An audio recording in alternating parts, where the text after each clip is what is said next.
देख रहे हैं सक्षम भारत टीवी। साधारणपणे अधिवेशनात आपण पाहिलं असेल गेले 2 दिवस आम्ही अनेक विषय मांडत आहोत।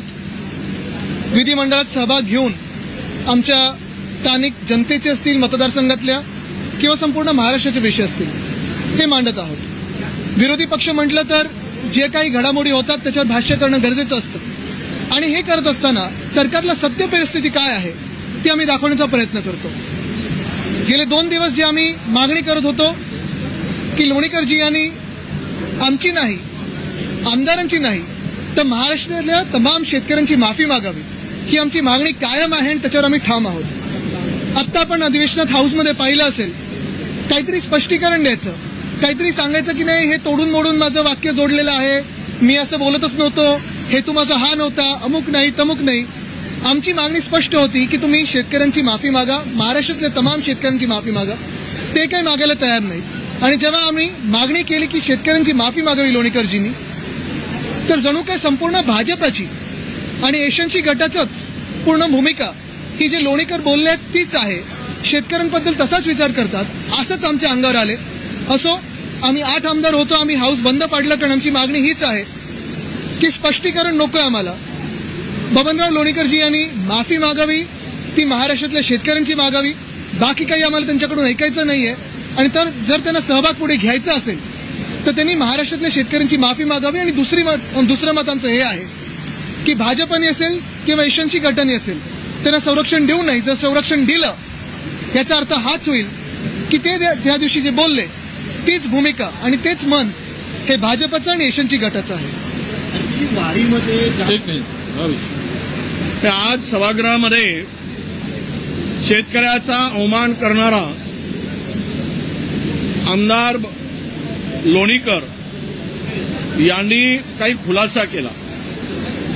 आम्ही त्यावेळेस मागणी केली की तुम्ही शेतकऱ्याचा अपमान केला आहे, त्यामुळे तुम्ही पहिल्यांदा माफी मागा। ते माफी मागत नव्हते, ते खुलासा करताना सांगतात मी असं बोललोच नाही, हे माझं बोलणं तोडून मोडून दाखवलं, माझ्या हाडात शेतकरी आहे, माझ्या रक्तात शेतकरी आहे, माझ्या मांसात शेतकरी आहे। अरे तुझ्या मांसात आहे की हाडात आहे की रक्तात आहे, पण तो बोलून मोकळा झाला आहे तर शेतकऱ्यांची माफी मागायचं सोडून ते आपला खुलासा करत होते। मी असं बोललो नाही। सगळ्या महाराष्ट्रातील लोकांनी बघितलं की त्यांनी जे म्हटलंय मोदी तुमचा बाप आहे हे ते सांगितलं त्या ठिकाणी।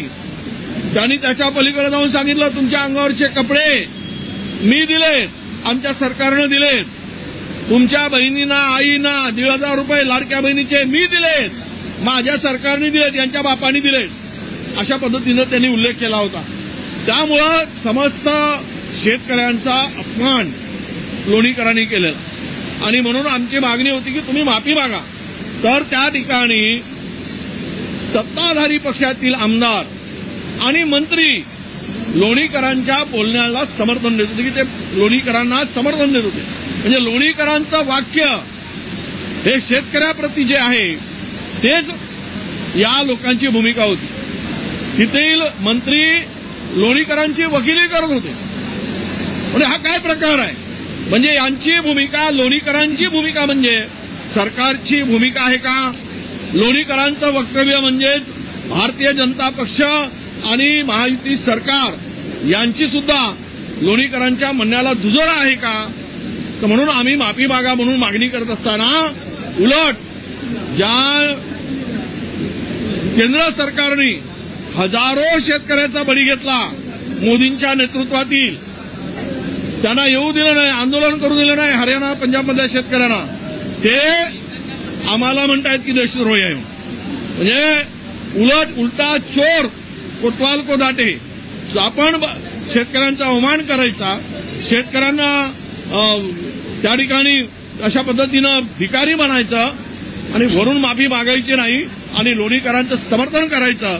आज संपूर्ण महाराष्ट्राला कळून चुकलं आहे की लोणीकरांची भूमिका जी आहे तीच भाजपाची भूमिका आहे। म्हणून आम्ही माफी मागायसाठी त्यांना आग्रह केल्यानंतर त्या ठिकाणी सभागृह आज तहकूब झाला, परंतु लोणीकरांनी माफी मागितली नाही, हे शेतकऱ्यांचं दुर्दैव आहे। कारण आम्हाला वाटलं होतं की भाजप त्यांना एकटं पाडेल आणि त्यांना माफी मागायला लावेल, पण आता कळायला लागलेलं आहे की त्या दिवशी जे लोणीकर बोलले तीच भाजपची खरी भूमिका आहे. खरंच त्यांचं जे मन आहे ते शेतकरी विरोधी आहे. आणि जे मनीषा कायंदे यांनी परिषदेमध्ये एक मतदान केले की वारीमध्ये जे रोड शो आणि पथनाट्य केले जातात त्याच्या माध्यमातून अर्बन नक्षलवादी घुसले आहेत. ते वारीमध्ये तुळशीच्या रोपाच्या ऐवजी संविधानाचे प्रति देत आहेत आणि ब्रेन वॉश करण्याचा प्रयत्न. मला वाटतं अशा लोकांकडे लक्ष जास्ती देऊ नका. ते पक्ष इथून तिथे जाणाऱ्या लोकांकडे आम्ही लक्ष देत नाही. आणि संविधान याबद्दल बोलणं जर अर्बन नक्सल असेल तर तुम्ही काय पूर्ण महाराष्ट्राला किंवा देशाला तुम्ही जेलमध्ये टाकणार आहात का? संविधान हत्या दिन कोणी साजरा केला? जरा आरशात बघावं आणि बोलावं. जाऊ दे, त्यांच्याकडे लक्ष नका देऊ.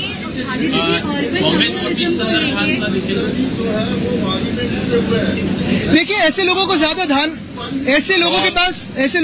ध्यान न दे. अभी इस महाराष्ट्र में 700 से ज्यादा किसानों ने आत्महत्या की है पिछले 3 महीनों में, और उसी विषय पे हम लड़ रहे हैं. कहीं ना कहीं लक्ष्य विचलित करने के लिए ये जो लोग हैं जो संविधान को नहीं मानते हैं, संविधान बदलना चाहते हैं, संविधान खारिज करना चाहते हैं, यही असल में अर्बन नक्सल है और यही लोग अपने देश को धोखा है. छोड़िए जिनको ज्यादा पार्टी में गाँव नहीं है उनको. देवेंद्र फडणवीस यांच्यासारखा सेन्सिटिव्ह सीएम असताना पण लोणीकरांसारखे लोक बोलत आहेत आणि नक्कीच मला थोडं आता धक्का बसला. कारण जेव्हा लोणीकर उभे राहिले बोलायला आम्हाला वाटलं होतं की भाजप त्यांना माफी मागायला लावेल. कारण बघा, कुठच्याही बाजूला तुम्ही असाल, सत्ताधारी पक्षात असाल, विरोधी पक्षात असाल, कुठचीही व्यक्ती ते जे काही बोलले त्याचं समर्थन कधीही करू शकत नाही. आणि आता जे झालं, अख्खं भाजपचे जे कोणी आमदार आत होते, एशनशी गटातले होते, त्यांच्या बाजूने आमच्या विरोधात उभे राहिले. आम्हाला वाटलं होतं की ते पण बोलतील की ठीक आहे, विषय मिटवा, शेतकऱ्यांची माफी मागा. कुठेही एक व्यक्ती चुकू शकते बोलताना. जर व्यक्ती चुकली असेल तर त्यांनी मोठ्या मनाने माफी मागावी आणि पुढे निघावं. पण इथे लोणीकरांनी माफी न मागता काहीतरी खुलासा द्यायचा की मीडियाने तोडून दाखवलं, असं करून दाखवलं, मीडियाने जोडून दाखवलं. एक मंत्री महोदय त्यांना समर्थन देत आहेत आणि पूर्ण भाजप आमच्या अंगावर येते, हे अपेक्षित नव्हतं. खरं अजूनही माझं मत असं आहे की अजूनही वेळ गेलेली नाहीये.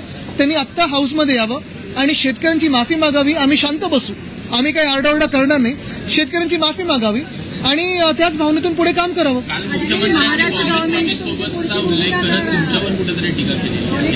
नाही, मी पाहिलं नाहीये ते सगळं जे काही बोलतात ते मी पाहत नाही. आम्ही तर रोज आंदोलन करतच आहोत, पण आमची भूमिकापेक्षा महाराष्ट्रातल्या शेतकऱ्यांची भूमिका काय राहील? त्यांना महाराष्ट्राच्या शेतात शेतकरी येऊ देईल का? महाराष्ट्राच्या कुठच्याही कानाकोपऱ्यात शेतकरी जाऊ देणार का? हा त्यांनी विचार करावा. कारण जे ते बोलले ते भयानक वक्तव्य, हे खरं अर्बन नक्सल वक्तव्य. अर्बन नक्सलवाद को लेके सरकार एक विधेयक भी ला रहा है. जी, एक मिनट, उस पर छोड़ दीजिए.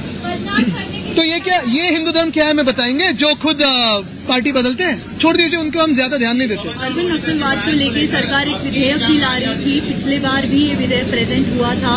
क्या इसको लेके हमने हमारी भूमिका स्पष्ट कर दी है. जो ये विधेयक लाना चाहती है, ये विधेयक सिर्फ विरोधी पक्ष के खिलाफ नहीं है, तो मीडिया के भी खिलाफ है. जो भी एक आवाज बनना चाहता है जनता की नाइंसाफ के खिलाफ, उसके खिलाफ है ये. तो हम तो विरोध करेंगे ही, क्योंकि ये अर्बन नक्सल के खिलाफ नहीं है, ये सरकार विरोधी जो भी लोग हैं उनके खिलाफ है, भाजपा विरोधी जो लोग हैं उनके खिलाफ है.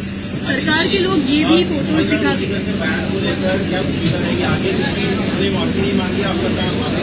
ये कौन सी मस्ती है कि जो सत्ताधारी है वो किसानों के खिलाफ कुछ भी बोल सकते हैं और बिना माफी मांगे हुए ऐसे घूम सकते हैं. मेरी अपेक्षा ये थी कि भाजपा भी उनको माफी मांगने के लिए हाउस में पेश करेगी, लेकिन ऐसे नहीं हुआ. एशनसी गट के एक मंत्री ने उनका समर्थन दिया और पूरी भाजपा हम पे चल के आई कि आप देशद्रोही हो. हम तो सिर्फ यही चाहते हैं कि जो बबनराव लोणीकर ने जो कहा है उसी की वजह से लोणीकर साहब माफी मांगे जनता की और किसानों की. अगर हमारी ये अपेक्षा है तो क्या हम इस अपेक्षा में गलत है? Those who are creating awareness in Ashadi Wari, the parties, including look, these people who are making such statements are trying to get headlines somewhere. Please ignore them. They have no importance in the socio-economic structure of Maharashtra, because these people are desperate for headlines, nothing else. They don't think twice before speaking.